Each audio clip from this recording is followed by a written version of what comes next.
Bem, bom dia a todos.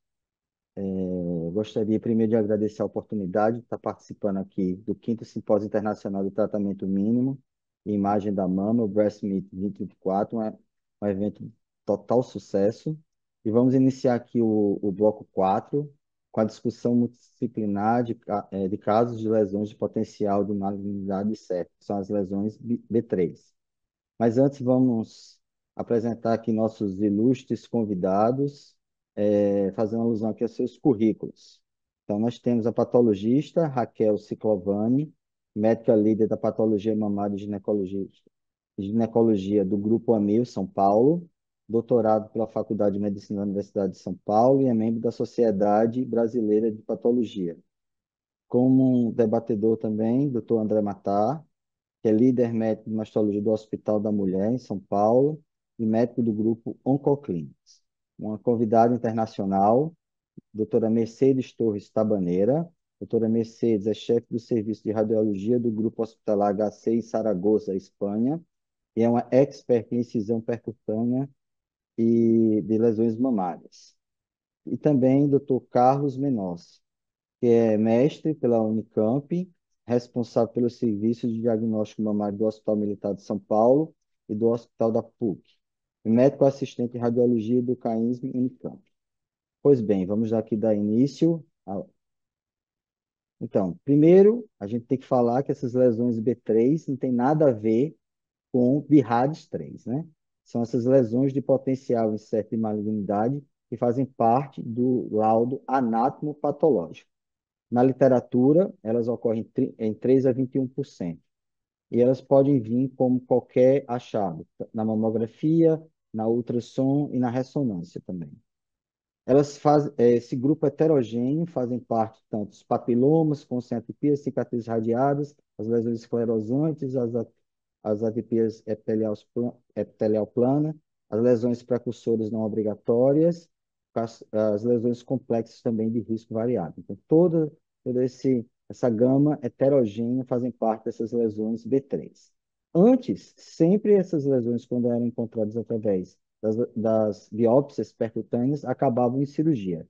Só que hoje em dia já existe uma nova abordagem para esse novo tipo de lesão. Então, a gente vai discutir aqui casos do dia a dia e vamos ver quais são os novos caminhos para personalizar o tratamento dessas lesões B3. Vamos iniciar aqui com RCS, primeiro caso, 59 anos, gesta 1 para 1, tem o histórico da mãe com câncer de mama e veio para screening mamográfico. Foi feita a mamografia e foi identificado um grupo de calcificações no quadrante inferior medial da mama esquerda. Então, foi realizado a excisão a vácuo, retirado 8 gramas de tecido, utilizado a agulha de 7 gauge. No nosso serviço, a gente só utiliza a agulha de 7 gauge para estereotaxia. Foram retirados 16 espécimes. Então, aqui a gente vê, foi a retirada total, colocação do clipe. Aqui nós tiramos, sempre realizamos, primeiro, que a gente chama principal, que é a retirada total da lesão, com a retirada das calcificações, e depois a gente faz o shading, que é a retirada de mais tecido em volta e manda em potes separados para o patologista. E esse patologista já é treinado de longa data para receber esse material. Pois bem, e o resultado foi carcinoma lobular in situ, padrão morfológico tipo clássico, grau 1, e com tecido mamário adjacente com cicatriz radiada, microcalcificações. Então, carcinoma lobular in situ, com cicatriz radiada e alterações fibroadenomatoides no shaving. Quer dizer, já não tinha mais neoplasia lobular no, no segundo espécime que a gente enviou para ele. E, então, Raquel, o que é que você achou da lâmina? Tudo tranquilo? Você gosta de receber e recebe com frequência também biópsia a vácuo? Já está bem familiarizada com essa quantidade bem expressiva de material que dá muito mais tranquilidade para você? Everton, muito obrigada pela pergunta. Quero agradecer a comissão organizadora pelo convite. É um prazer estar aqui com vocês, especialmente nesse caso que a gente vê do lado esquerdo, né? Esse estroma que começa a ficar mais roxinho, né? Basofílico, que é o centro aí da cicatriz radiada e rodeado por essas bolas que são os ductos preenchidos pelas células. Com carcinoma lobular in situ, né, que essa neoplasia que hoje saiu, né, que é uma lesão não obrigatória precursora de câncer, né, não, a gente não chama, não é mais um PTIS, né, no TNM, então, e ela está muito associada a outras lesões que, inclusive na cicatriz radiadas, que tem o mesmo risco que ela, né, como a atipia epitelial plana, hiperplasia ductal atípica, né? Então é muito comum essas lesões de baixo risco ser acompanhadas na cicatriz radiada junto com o carcinoma lobular in situ, tá? Perfeito. É isso que eu tenho que falar. E aqui também, aqui é o shaving, né, que já não tem mais hiperplasia, o carcinoma lobular in situ e também já não tem a cicatriz radiada. Então, aqui é o segundo potinho que foi para o patologista. É comum você receber assim ou você recebe só o bloco total já para análise? Eu gostaria muito de trabalhar num serviço que tenho, ainda não tenho a experiência do shaving. Eu estava comentando antes de entrar essa sessão, para quem conhece cirurgia de Mohs, eu faço, é como se fosse um análogo da cirurgia de Mohs na pele, né? Então, na cirurgia de Mohs, a gente recebe o booking do tumor e depois a gente recebe as margens. Né? Isso é uma coisa análoga, uma coisa muito interessante. Eu acho que tem grande futuro, mas por enquanto eu só recebo a biópsia a vácuo para diagnóstico, né? A minha experiência, mas concordo com o patologista que não tem mais nada aí. Uhum. Então, aqui a gente mostra o pós, depois, quer dizer, o pós, aqui o clipe no local, com a retirada total da lesão. André, você fica tranquilo? Dá para fazer o segmento dessa paciente ou vai colocar um fio aí no clipe para retirar mais tecido?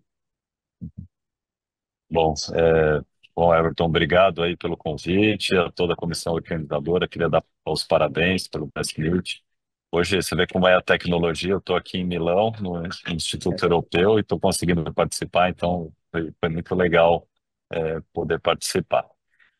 Eu acho que algumas coisas que a gente tem que comentar um pouquinho a respeito desse caso, o nosso grande medo quando a gente faz uma biópsia e dá uma lesão B3, dá uma lesão que a gente não sabe bem o comportamento dela, é que a gente eventualmente tenha um subdiagnóstico. Então, esse é o nosso medo principal.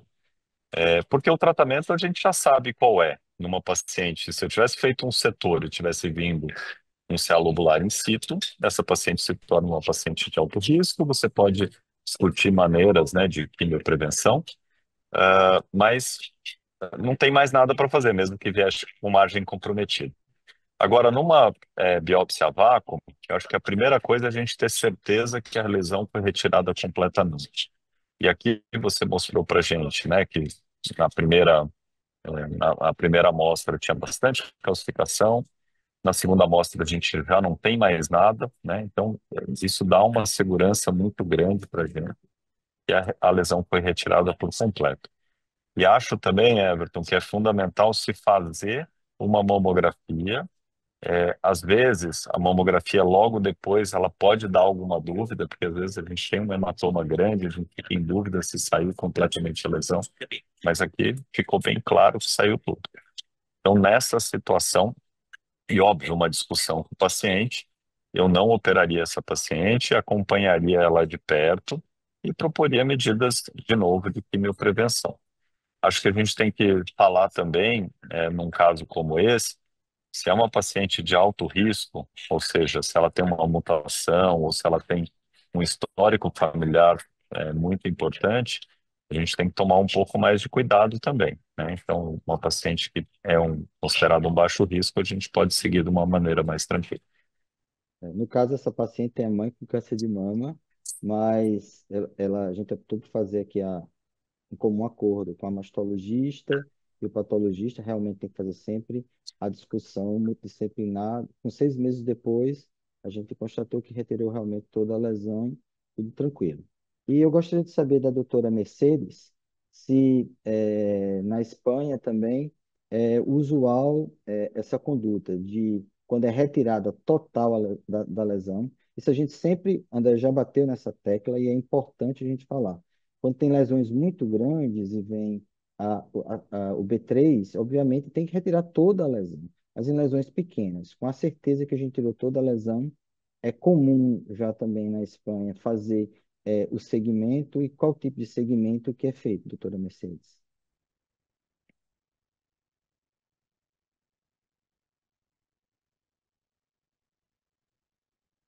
Muchas gracias, Everton, por la invitación. La verdad es que para mí es un placer estar aquí y haber podido participar en este meeting. Bueno, yo quería primero comentar, en España cada vez más estamos tendiendo a la extirpación percutánea de la lesión, de lesiones B3, y que después se haga un seguimiento y que no se haga una resección quirúrgica. O sea, cada vez es mayor la tendencia. Aunque sí es cierto que cada vez yo insisto más en los cursos que doy, en prestarle mucha atención a la técnica, en cómo se hace. En este caso en particular, me ha llamado la atención del caso que las calcificaciones que se ven en la mamografía no son realmente de una gran sospecha y me había parecido incluso ver un nódulo, un nódulo en la imagen mamográfica. No sé cómo sería la imagen ecográfica en este caso, pero a mí me hubiese dejado bastante más tranquila el haber visto las imágenes ecográficas y haber realizado el procedimiento con guía ecográfica, porque sí que te dan mucha mayor seguridad de que te está llevando no solo a esas calcificaciones que, bueno, que en principio no parecen de una gran sospecha. Puede que el carcinoma lobulillar in situ sea un hallazgo asociado, a esas calcificaciones, más que realmente relacionada con las calcificaciones. Y sí que para garantizar la extirpación completa, no solo de las calcificaciones, sino de asociación a nódulo o algún área no nodular, o sea, no masa que hubiese también en el estudio ecográfico. Evidentemente, si se hace con un calibre 7G, si la extirpación es completa y si el tejido periférico, que es como llamo yo al shaving, si el tejido periférico no muestra ya lesión, no habría motivo para llevar a esta paciente a la cirugía. Se puede hacer, cada vez se hace más en España el seguimiento. Y otra cosa también que yo insisto bastante es que tenemos que aprender a controlar los cambios post-BAV, porque las cicatrices que vemos a lo largo de la evolución son distorsiones en muchos casos y nos pueden confundir o pueden confundir a alguien que no esté muy habituado con la técnica con alguna lesión que se haya dejado ahí o bien un carcinoma que esté creciendo. O sea, tenemos que aprender también a seguirlas. Pero sí, cada vez lo hacemos más, el dejar estas lesiones y sencillamente seguirlas. Perfeito. E você, Carlos, você também se sente confortável, uma vez tirando toda a lesão, comprovando que foi retirada a lesão e tem um patologista bem treinado, isso é importantíssimo, ter um patologista bem treinado, que nos dê segurança também, para que a gente saiba que ele realmente aprofundou bem os blocos, tudo certo, depois faz um segmento mamográfico. Primeiro, eu queria agradecer a oportunidade de estar aqui com vocês, Everton, todo o pessoal da banca de discussão. Bem, vamos lá. Tem algumas coisas nesse caso que dá segurança. Primeiro, a amostra. A gente tirou uma quantidade de tecido muito satisfatória, 8 gramas de tecido. O tamanho inicial da lesão era uma lesão que não era tão grande e o aspecto imaginológico final, o controle mostra que não tem mais lesão residual. O controle intraoperatório da primeira amostra ter calcificação e da segunda não ter calcificação nenhuma, também transmite uma segurança para a gente, como operador do procedimento diagnóstico, que está tirando todo o material. O shave é muito importante, porque no shave mostrou que não tinha nada alterado. Então, dessa forma, nosso serviço, o paciente seria considerada como tratada, não seria proposto mais nenhum procedimento adicional para ela. Por quê? Porque a gente completou o tripé de certeza, que seria volume tirado, imagem desaparecido, e no controle da margem, seria, entre aspas, uma margem livre, que seria o shave, que foi aplicado. Então, nesse caso, nenhum tratamento a mais seria encaminhado para essa paciente. Perfeito. Então vamos passar aqui para o segundo caso.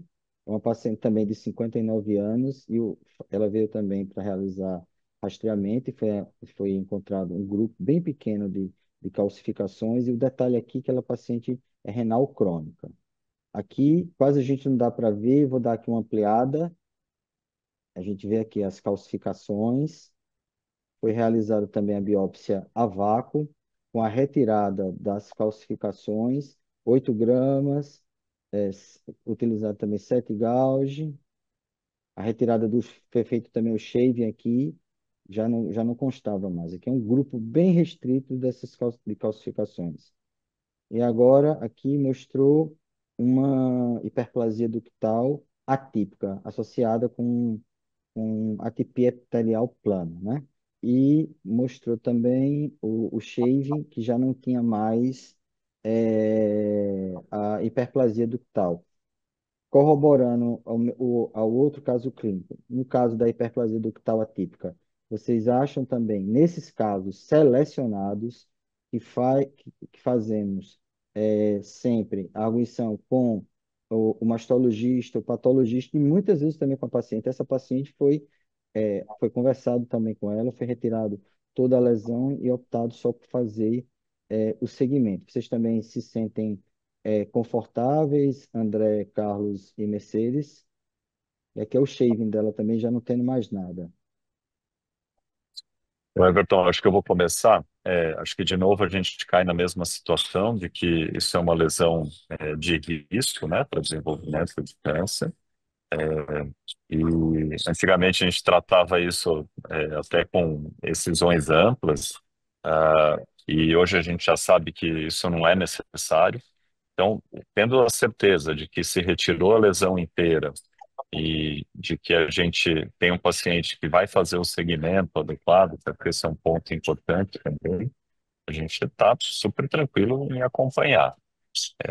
Eu queria lembrar que o que a gente está comentando aqui é bem diferente de uma paciente, por exemplo, que tem lá 4, 5 centímetros de microcalcificação, em que a gente faz uma biópsia no centro e ela vem hiperplasia atípica, e a gente faz um controle e mostra que ainda tem lesão residual. Então, nessa situação, uma subestimação, ela existe e nós temos que tomar bastante cuidado. Aqui a gente está falando de uma lesão pequena, então é uma paciente que ficou de alto risco.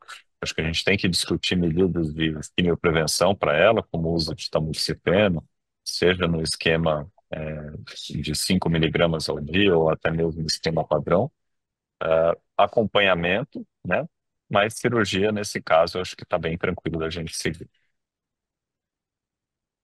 Então, em relação a esse caso, uma coisa importante, que é o caso que é uma das polêmicas da literatura hoje, quando a gente fala das restrições assistidas a vácuo. A hiperplasia ductal atípica, por que que ela causa essa polêmica? Alguns trabalhos mostram que ela pode evoluir para a malignidade, mas embora isso não é comum. Aí o que o Dr. André comentou, é importante colocar que a avaliação prévia do tamanho da lesão, do que você está tirando, é importante para você ficar com tranquilidade. E, inclusive, no caso em si, que a gente observa que é uma paciente que ela teve no shave e já não tinha mais lesão atípica, isso é uma das coisas que os trabalhos colocam como bom prognóstico para você estar tendo uma segurança, uma assertividade maior. Por quê? Porque você tirou uma área que era pequena, você fez o shave, que teria uma avaliação de uma margem adequada, e com retirada completa da área. Ressalto que o Dr. André colocou é importante.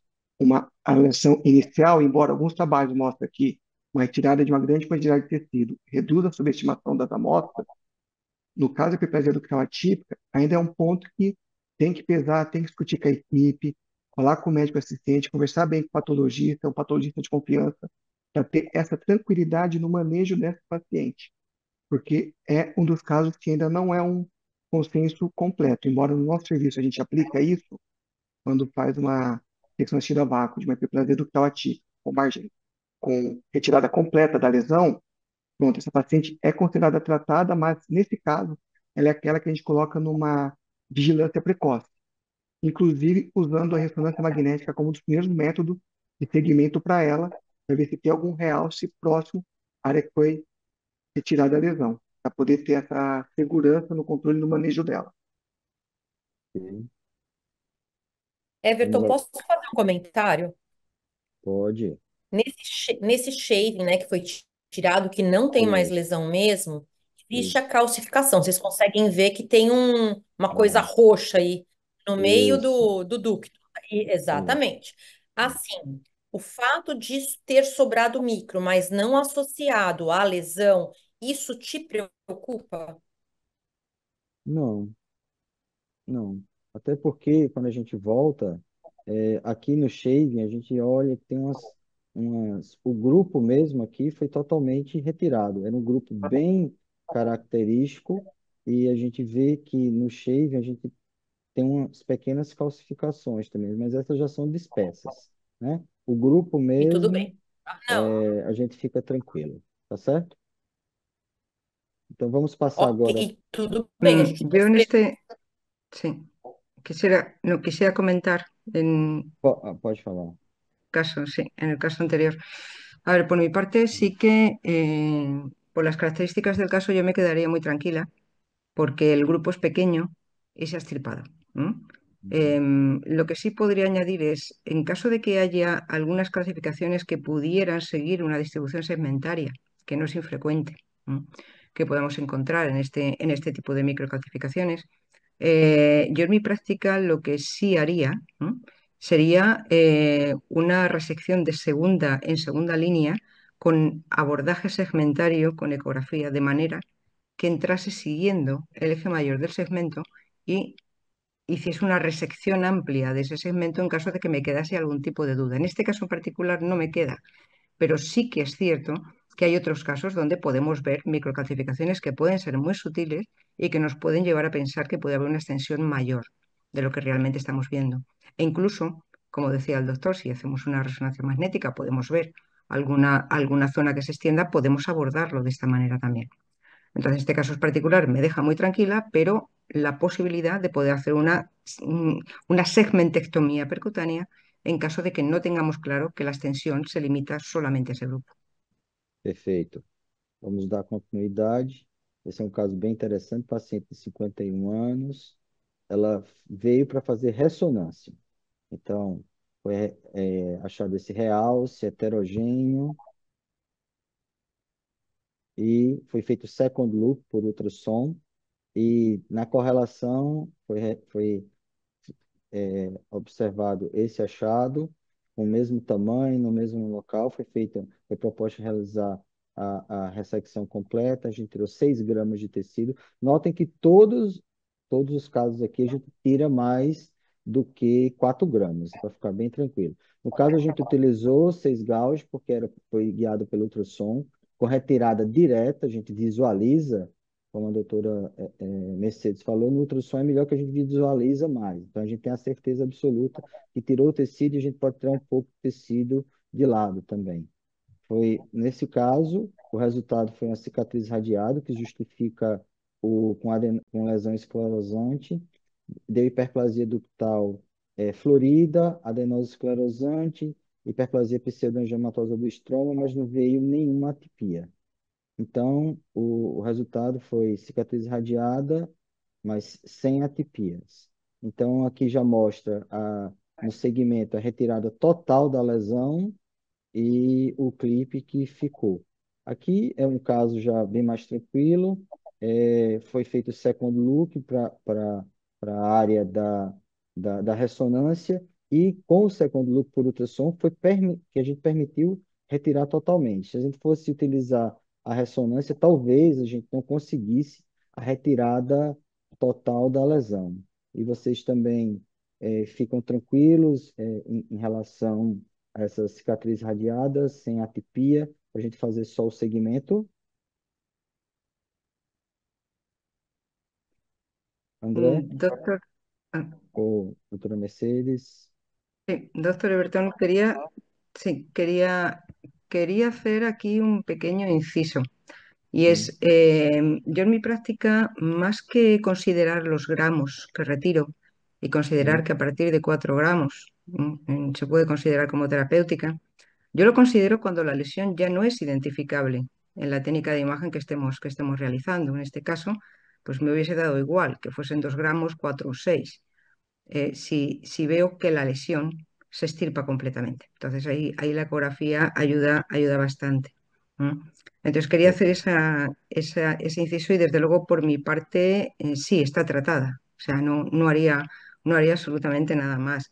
Luego otra cosa que también quería comentarles, yo por ejemplo los marcadores no los pongo de forma inmediata. ¿No? Es un tema muy discutido, pero yo lo pongo en un segundo tiempo, cuando ya el hematoma está organizado, porque así evito que se muevan, ¿no? Sobre todo cuando he dejado un lecho hemático, ¿no? Y un lecho líquido en el que el marcador puede incluso moverse a través del trayecto de la aguja, ¿no? Entonces, en mi práctica no marco, o sea, comprimo bien y unos días después inserto el marcador ya en el lecho, en caso de que sea necesario. Pero Perfeito. por mi parte, en este caso, sería magnífico dejarlo tal cual. Ok. Posso passar aqui para o próximo caso. Agora aqui um caso, vamos elevar agora a controvérsia.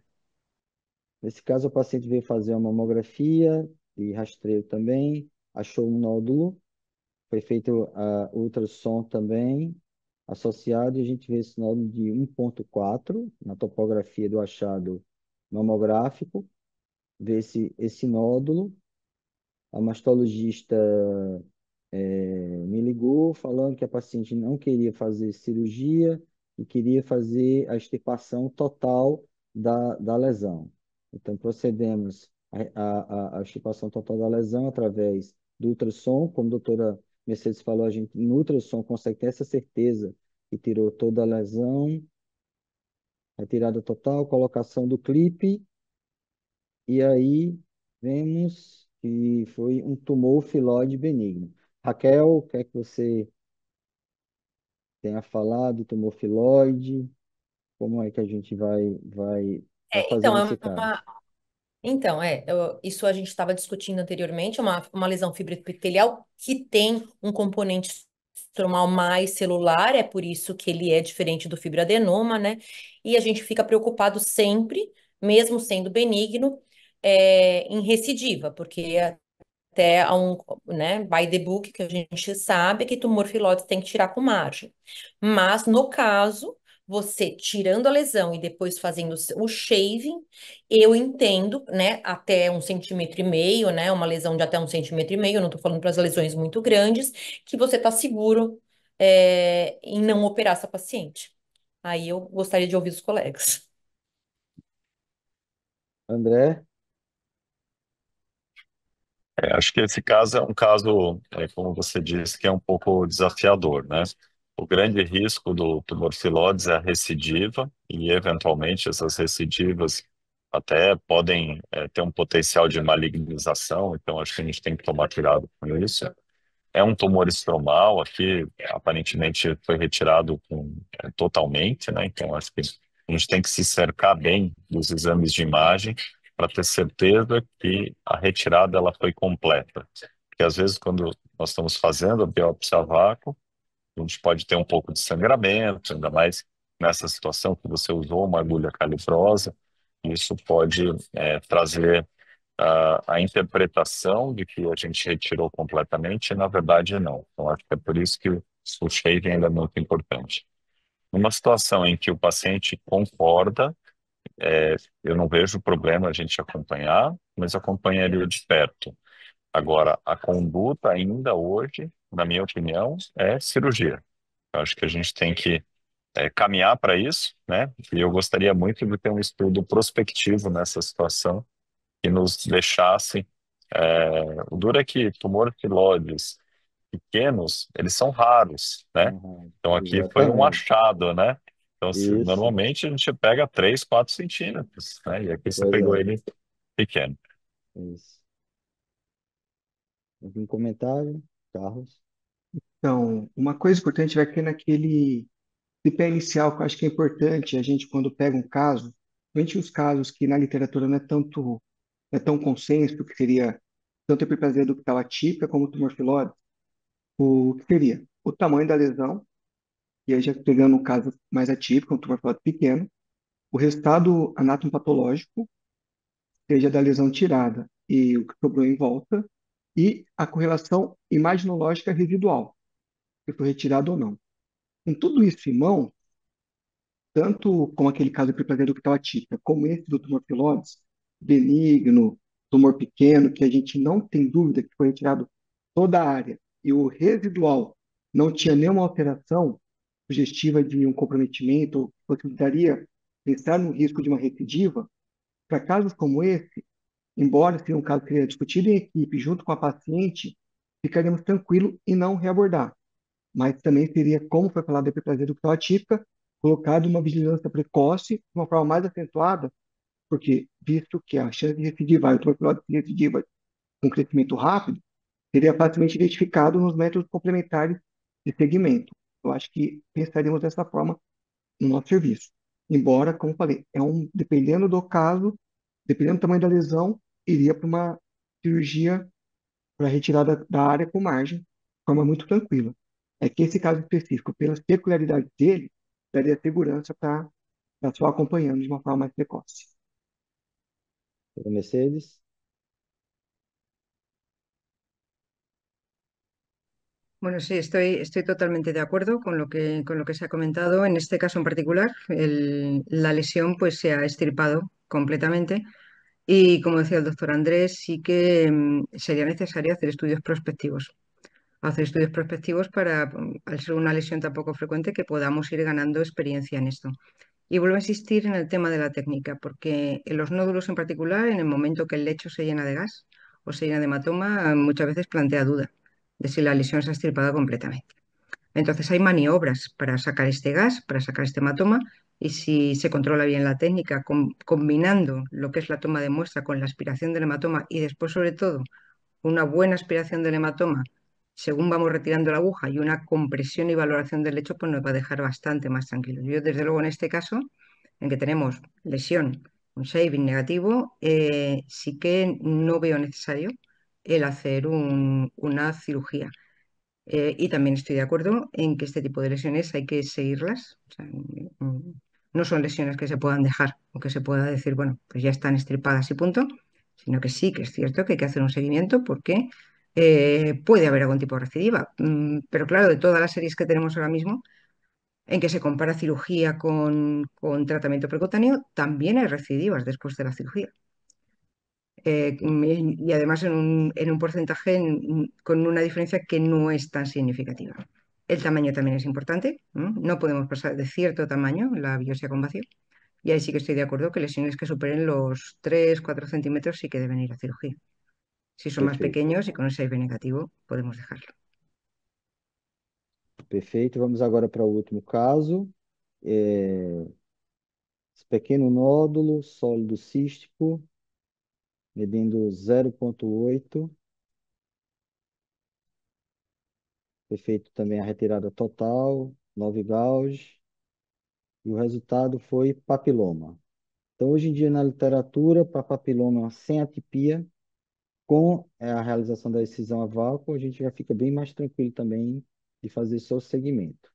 É importantíssimo a gente falar que, se fosse realizado em qualquer um desses, obviamente teria que fazer ou uma VAI segunda linha ou a retirada total com a colocação do clipe. Então, para os casos de papiloma, para os casos de B3 em geral, quando são diagnosticados apenas pela core biópsia, a gente não faz o segmento, a gente opta pela X-Series para o diagnóstico perfeito. Aqui a gente está falando de casos bem selecionados, como já falou o André, o Carlos, a doutora Mercedes e a doutora Raquel. Então, a gente aqui, só em casos selecionados, lesões bem pequenas, num contexto multidisciplinar que a gente opta por fazer o segmento dessas pacientes. Então, aqui, um comentário rápido acerca dos papilomas sem atipias, que dá para a gente ter também a tranquilidade, quando é realizada a VAI, para a gente fazer só o segmento. André? Eu acho que você já resumiu bem. Uma lesão sólido cística, o ideal é que a gente faça biópsia a vácuo mesmo. Então, a gente muitas vezes perde a lesão, né? Então, acho que foi acertado ter feito biópsia à vasta. Carlos? Não, acho que é a aplicação perfeita, né? Aliás, esses 5 casos, para mim, são aplicações perfeitas da VAI como tratamento definitivo, evitando que essa paciente fosse operada. E, como foi colocado, são casos selecionados e esses foram apresentados pelo para mim dá tranquilidade de falar, essa paciente está tratada, não preciso fazer mais nada, algumas com uma vigilância mais precoce, outras apenas um rastreamento usual, já estaria bem adequado para o bom cuidado dessas pacientes. Para Mercedes? Sí, estoy de acuerdo. En este caso, la daría por tratada, solamente añadiría si se ha resuelto la secreción patológica, que era el problema por el que venía, porque eso da la segunda parte, digamos, de asegurar que se ha extirpado la lesión. No solamente no verla, sino que se haya resuelto la clínica. Entonces, en todos los casos hago un seguimiento en corto plazo para ver si la secreción se ha resuelto, para ver cómo está el lecho y después pues un seguimiento normal. En caso de papiloma sinatipia no estoy totalmente de acuerdo en que no es necesario llevar a cirugía. Raquel? Nada a acrescentar, mas eu coloco isso na observação, né? Porque nem sempre a gente não sabe para onde vai a nossos laudos, né? A partir do momento que é core, a gente tem sempre que falar que precisa tirar tudo, mas quando é incisão na vácua, a gente pede para fazer correlação com a imagem para seguir a paciente e muitas vezes eu nem peço imunistoquímica, a gente nem precisa. Às vezes, histologicamente, a gente consegue dar um sem aptipia na excisão a vácuo de tão bom que o material é, né? Isso é uma coisa boa também. Ótimo, devido à adiantada hora, a gente vai finalizando aqui nosso bloco de casos. Muito obrigado pela participação de vocês, foi altamente enriquecedor. O Breast Meat é fantástico, permite isso cada vez mais descalonar, objetivando sempre mais a segurança da paciente. São casos selecionados mais uma vez e foram feitos todos biópsia a vácuo. Muito obrigado pela presença de vocês, foi muito enriquecedor. Espero que seja importante para os mastologistas, os médicos radiologistas também que estão assistindo, para fazer discernimento de conduta. E sempre objetivando a paciente, o melhor para a paciente, sempre com discussão multidisciplinar. Muito obrigado a todos.